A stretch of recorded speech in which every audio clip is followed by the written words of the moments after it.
2018 সালের পূর্বে তৎকালীন বিজেপির সভাপতি 2018-তে বিজেপি আইপিএফটি জোট সরকার গঠন হওয়ার পর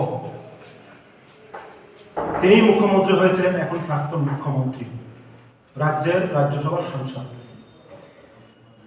উনি যখনই রাজ্যের বিভিন্ন প্রান্তে যান কিংবা আপনাদের মাধ্যমে যখন প্রেস মিটটা করেন, তখন একটা বিষয় বারবার জোর দিয়ে বলতেন যে ত্রিপুরা রাজ্যের সেই সময় বামফ্রন্ট সরকার বেকারদের কোনো কর্মসংস্থানের ব্যবস্থা করেনি। তাই জন্যই রাজ্যের যুবকরা কাজহীন হয়ে, কর্মহীন হয়ে রাজ্যের বাইরে কাজ করতে বাধ্য হয়েছে। এরকম নানান অভিযোগ তিনি রেখেছিলেন। তারপর তো আপনারা দেখেছেন গত 5টা বছর, তারপর 2018 বিধানসভায় কোনো ক্রমে ভোট বিভাজনের ফলে সরকার এসেছে। আমরা ইতিমধ্যে দেখেছি গত 1-1.5 মাস পূর্বে আমাদের বেশি দূরবর্তী স্থান না, জম্পুজলা, এই জম্পুজলা মহকুমার দুজন যুবক কাজ করতে গিয়ে বেঙ্গালোর বিশাখাপত্তনমে মৃত্যুবরণ করেন। রাজ্যের কর্মহীনতা কিরকম চরম পর্যায়ে চলে গেছে, এই দুটো উদাহরণ দিলে পরে সেটা যে কোনো মানুষের পক্ষে সেটা বোঝা সম্ভব। আমরা ইতিমধ্যেই জেনেছি দ্বিতীয়বার ক্ষমতায় আসার পর বিজেপি আইপিএফটি জোট সরকার যখন তাদের বাজেট সেশনে তথ্য উপস্থাপন করেন, সেখানে আমরা দেখতে পাই 17,635 জন কর্মচারী যারা সরকারি চাকরিতে ছিলেন তারা পেনশনার্স হয়েছেন এবং সেখানে শূন্যপদ তৈরি হয়েছে। মোট 17,635 জন কর্মচারী সংখ্যা হ্রাস পেয়েছে। নতুন করে পদ তৈরি করার, সৃষ্টি করার কোনো পদক্ষেপ নেই। শূন্যপদ পূরণ করার ক্ষেত্রেও বিজেপি আইপিএফটি জোট সরকারের কোনো পদক্ষেপ আমরা দেখতে পাচ্ছি না। তা নিয়ে বর্তমান সময়ে 2023-এর পরে, বিধানসভা নির্বাচনের পরে যারা এই রাজ্যে বিরোধী রাজনৈতিক দলের ভূমিকা পালন করছেন, এই নিয়ে বিরোধী রাজনৈতিক দলের বা বিরোধী রাজনৈতিক দল নেতার মুখ থেকে আমরা কোনো কথা শুনছি না।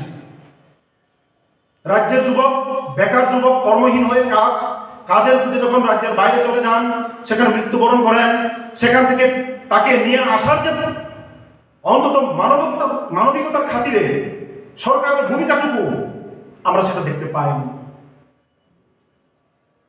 সেখানেই তার শেষকৃত্য সম্পন্ন করে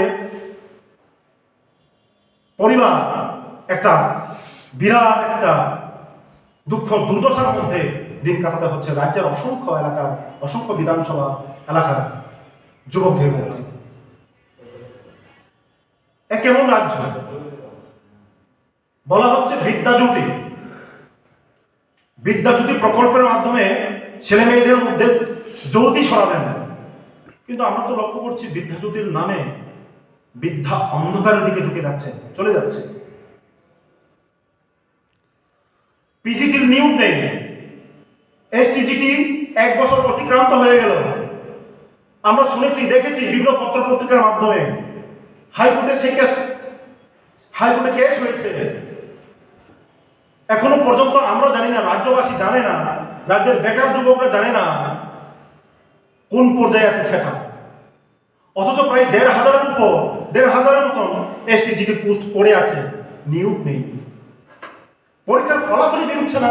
কমরেড নবানন্দা বলেছেন, কেমন চলছে রাজ্যের যুব হতাশ। ইতিমধ্যে আমরা লক্ষ্য করেছি 2-3 দিনের আগের ঘটনা, তিপ্রাসা হামপ্রাই মন্ত্রী, এই নামেই তারা নিজেদেরকে সম্বোধন করতে বেশি পছন্দ করেন, স্বাচ্ছন্দ্য বোধ করেন। তিপ্রাসা হামপ্রাই মন্ত্রী মানে তিপ্রাসা উন্নয়ন মন্ত্রী, মানে তিপ্রাসাদের উন্নয়ন করবে, ট্রাইবাল ওয়েলফেয়ার মিনিস্টার। ওনার নিজ বিধানসভা এলাকায় একদিনের ছন্টান 30,000 টাকায় বিক্রি হতে আমরা দেখেছি বিভিন্ন সোশ্যাল মিডিয়ার মাধ্যমে। আপনারাও জানেন কিরকম করুণ দশা হলে পর একজন মাতা পিতা নিজের গর্ভের সন্তানকে মাত্র 30,000 টাকায় বিক্রি করতে বাধ্য হয়, তা আমরা চিন্তা করলে অভাব হয়ে যায়। এরা বলছে সুশাসন চলছে।